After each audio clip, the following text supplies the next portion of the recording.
Brisket trimming is critical to turn this into this, and we're going to show you how. How's it hanging, everyone?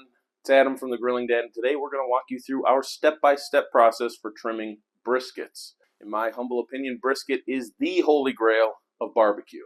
When it's good, it's unbeatable. When it's bad, it's inedible. Tough meat, unrendered fat and connective tissue can be a real nightmare, especially if you're a beginner. Now, one of the things that can impact a brisket cook isn't even a part of the cooking process. It's the trim. But don't worry, we've got you covered. We're going to walk you through our way of trimming briskets today. Now, first things first, let's talk about what we're trying to accomplish when we smoke a brisket. 1, we're going for tender, juicy meat. 2, we want smoky, delicious bark. And 3, we want perfectly rendered fat and connective tissue. All right, so the brisket trim can impact all 3 of those goals. If we don't shape the brisket and we don't remove any thin parts, some parts of the brisket will end up being tender and juicy and other parts will be dry and crispy. If we don't pay enough attention to how much fat we have on the brisket and don't remove enough or have too much fat cap, we won't get the bark that we're looking for. We won't render all the fat and connective tissue. You'll be left eating mouthfuls of kind of squishy, disgusting fat or having to cut a lot of that off after the fact, and you'll be taking some of your bark with it. So again, the trim really has a big impact on the type of brisket that you get 12 hours later, 16 hours later, 20 hours later. So it pays to do the work up front. So to help us achieve delicious bark and perfectly rendered fat, we want to do a couple of things. 1, we want to remove any large pockets of fat from the brisket. 2, we want to remove any silver skin, little bits of fat, scraggly bits from the meat side of the brisket. We want to trim the fat cap to somewhere between 1/8 and 1/4 of an inch so that it can render down and be the delicious tender bark that we're looking for. And then we want to shape the brisket to optimize for airflow and even cooking. That shaping is going to prevent us from having kind of dry, crispy edges and corners. And again, it's going to just help us have a tender brisket, tender, juicy brisket from edge to edge. All right, so you want your brisket to be thawed before you trim it, but you want the fat to be firm because it'll be much easier to remove. So what I do is I thaw out my briskets. If they've been in the freezer, I pull them out a couple of days ahead of time, let them thaw out completely. And then about 60 to 90 minutes before I'm going to trim, I pop them back in the freezer. You can see this is still thawed, but the fat is much, much firmer on it. So popping it in the freezer will firm up that fat and make it much easier to trim. Now, the first thing I'm going to do is I'm going to take my brisket out of the vac pack here. I'm going to take my knife and I'm going to cut right along this piece of fat here. I'm going to end up removing this anyways. So it's a real safe place for me to cut open my brisket. Just going to get my finger in here, slide this open.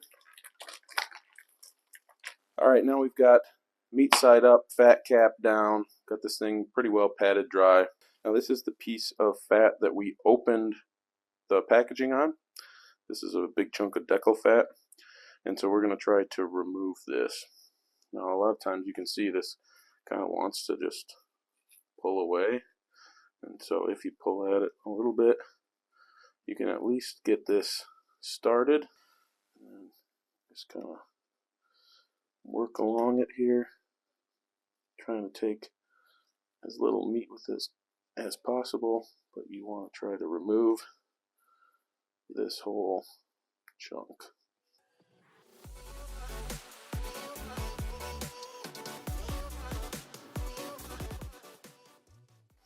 And now I know that there's some meat here on the edge, but this thing is virtually all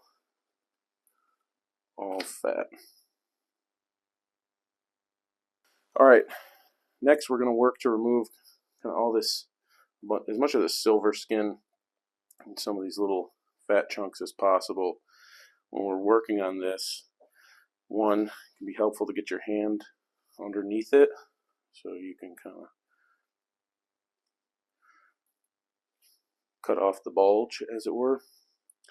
And you also want to try to cut along the grain. You can see the grain runs like this in the flat, and so we kind of want to cut along the grain there. And this doesn't have to be perfect. This one actually doesn't have a ton of fat on it, so, or silver skin, so I'm not terribly concerned about it. But the silver skin won't render down, so we want to try to remove as much of that as possible. So I'm going to finish cleaning this up, and then we'll move on to the next step. Alright, now that we've got some of the silver skin and the fat on this side cleaned up, we're going to start a little bit of our initial shaping. You can kind of see this edge is a little bit rough. It's not too bad. Sometimes you'll see a little bit more browning here where maybe it scalds or something when they're going to pack it. But I am going to start to clean up this edge. This will help with the shaping process, but it's also going to help me determine how much fat cap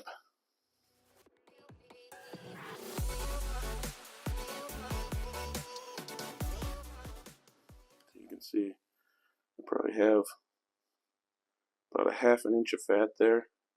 I'll probably have to remove about half of that. Alright, now one of the things I want to do is make sure I got my brisket kind of pressed flat on the board. That'll help me kind of get a better topography of the fat cap side of the brisket, which will just help me kind of understand what I need to trim and where. Now I can feel that this is pretty much solid fat right in here, so I'm going to end up trimming this off. Flip it around.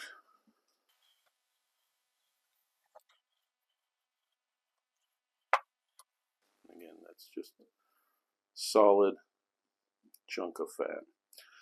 Now I scalped this a little bit, but I'm not too concerned about that. This is the point end or the fatty end of the brisket, so it's not going to be a problem.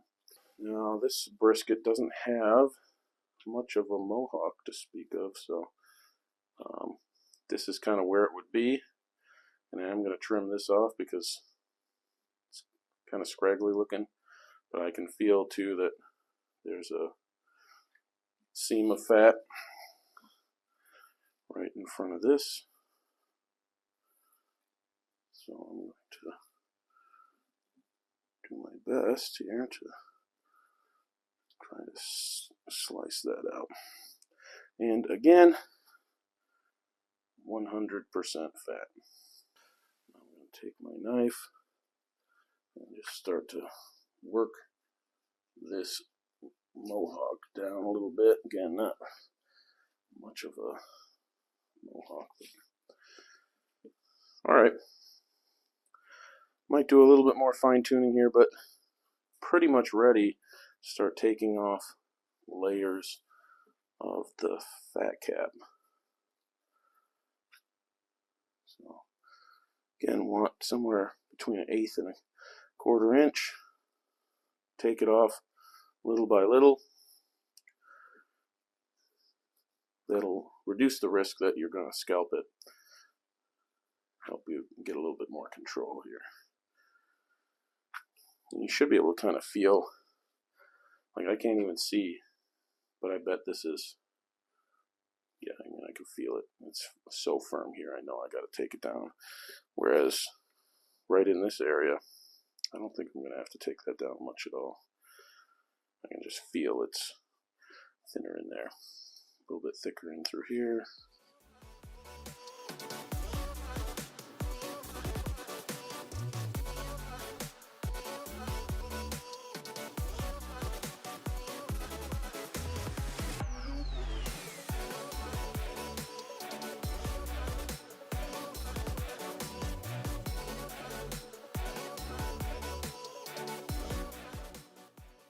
Shape our brisket a little bit. I'm going to take off quite a bit on this flat end where it gets real thin.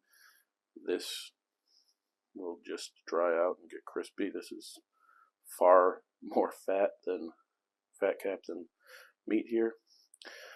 So I'm going to start to shape this. This will also help me get an idea for kind of how much fat cap I might still have to take off. So I'm just going to start working my way down this edge here. And I'm going to kind of swoop in like that. Might straighten out a little bit more here because this is thick enough, but and I know people are probably freaking out, but if you want your brisket to turn out well, this is kind of a necessary step. I don't know if I'll use this meat for anything else, but you could grind it up for burgers.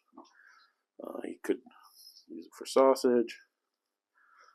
You could kind of cook it up, I guess, by itself and maybe mix it in with some other fat or something, make some chopped beef. But you can see there's just, the meat's just not thick enough there to stand up to a 10, 12-hour low and slow cook. But you can see here too, now that we've trimmed this, our fat cap looks just about money, somewhere between 1/8 and 1/4 inch. Now I'm going to just keep shaping the edges here.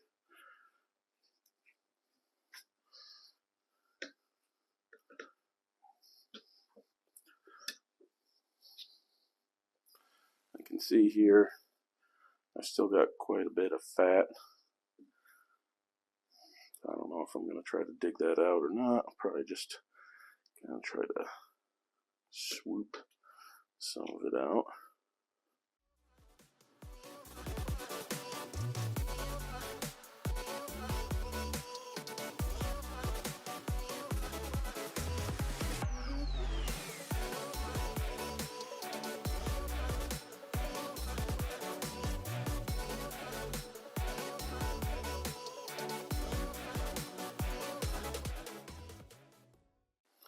Now again, we want to round all these edges, eliminate any super thin parts, because that's going to eliminate as much possibility for dried out crispy bits.